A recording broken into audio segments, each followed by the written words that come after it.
Today's episode is brought to you by Mazars. SoundCartel. Customer service is about delivering an experience to promote brand confidence and encourage return business. So if that means biting your tongue instead of trampling on customers' toes, it's definitely worth it. From SoundCartel, I'm Nicole Goodman, and this is Business Essentials Daily.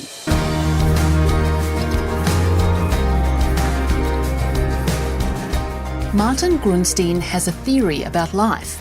He says it starts in adolescence with the creeping belief that we're an idiot.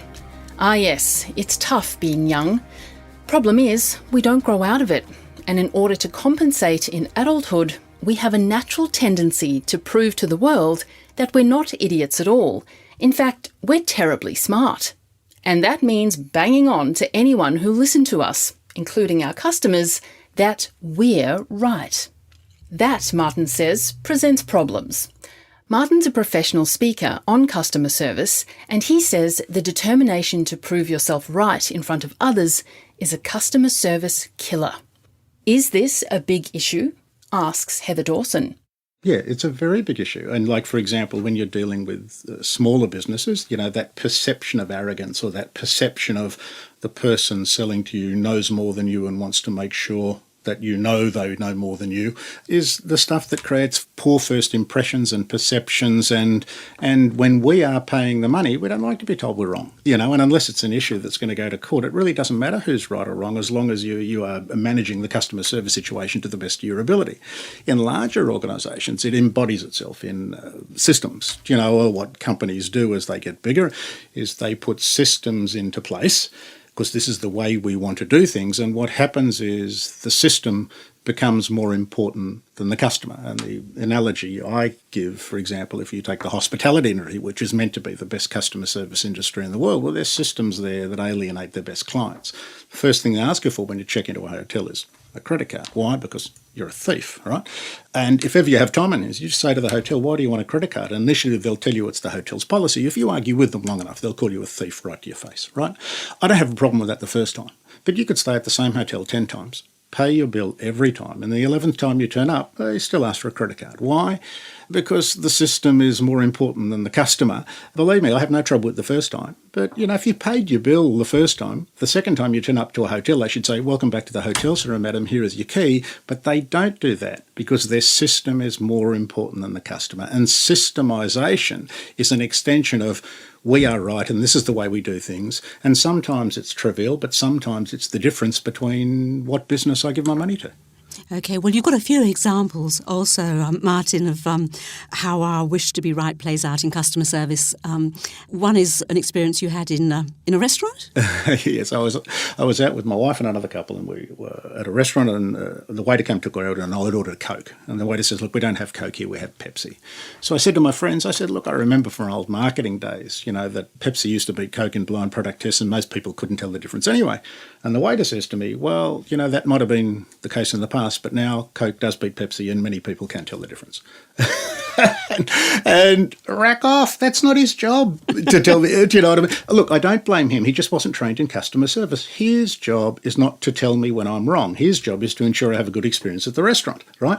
Now, if I want to tell lies to my friends or do his job is to enhance my good time, not act as an arbiter of what's right and what's wrong. And we joked about it, but we never went back to the restaurant. And, these are the things that happen every day. And again, a lot of it comes down to the basic training. He may know about the food, whatever, but he is there selling an experience. And part of the experience is letting the customer feel good or whatever it is. And they don't want to be corrected. No. Well, even worse, you've got an example of the golf club member was humiliated by the professional. Yeah. Look, I've been doing quite a bit of work in the golf club industry because, the golf clubs are under pressure now, and do that. And I'm explaining to the staff there, you have to acknowledge, you don't have to agree with everything that's said, but you've got to acknowledge and make these people feel comfortable. And one of the lady members at a golf course in Melbourne said to one of the staff there, she said, I'm a vegan and there really doesn't seem to be much variety in the menu for vegans out there. Is it possible? I think we should change the menu menu to be able to cater for people. And the staff member, who was probably having a bad day, says, well, look, there's plenty of grass out there. Why don't you have a munch while you're playing? You can't do that. And, we joke about things like this, but it's crappy service and situations like that that get people to take their business elsewhere.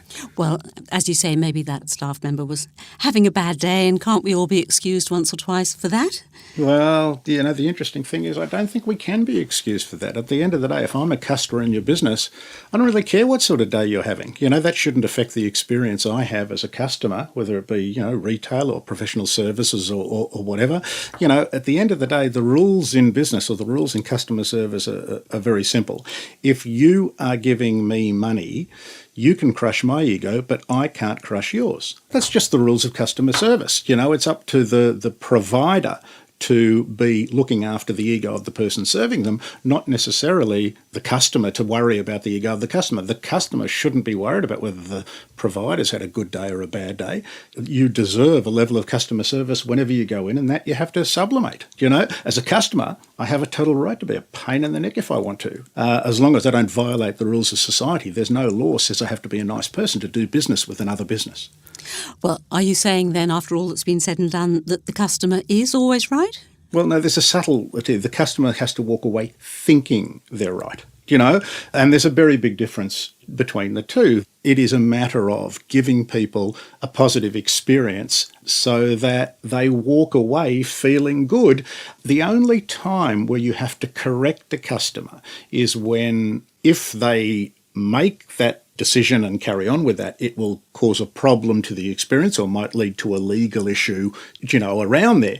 But if a customer has sort of a slight disagreement or sees things a different way, we don't have to correct them or educate them or let them know we know more than them to be providing professional customer service. Professional customer service means fitting in with the way the customer wants to do business, and the engagement and how much information they want is basically up to the customer, not up to the service provider. So, Martin, what you're saying, it's all about a bit of empathy combined with validation. Absolutely. And I think it's very sad that we're still teaching empathy as a business skill, but it is absolutely a vital business skill, and unfortunately not everybody has it. The customer service is nothing more. It's create empathy and preserve ego. Make people feel comfortable in your presence. Let them walk away without thinking they're an idiot or admitting they're an idiot. The odds are you're going to get their business. Unfortunately, for younger people particularly, we want to display knowledge and wisdom. And sometimes when we're doing that, we're crushing the egos of the people we are dealing with. If you're in the customer service business, you've got 10 different customers, you may need to deal with them 10 different ways. You have to be the chameleon, not them. Well, Martin, you reserve the final comment on all this for Oprah Winfrey. Yes. What did Oprah say? Oprah said something that I learned about many years ago. She said, you can go through life being right or being successful and happy, but you can't have both. And the way I look at Australian customer service, there's a lot of people covering their backsides, proving themselves right at the expense of their relationships and profits. We notice when it happens to us as a customer, but we sometimes don't notice it when we do it to our customers out there in the marketplace. I'd rather be successful and happy than right. That was customer service expert Martin Grunstein.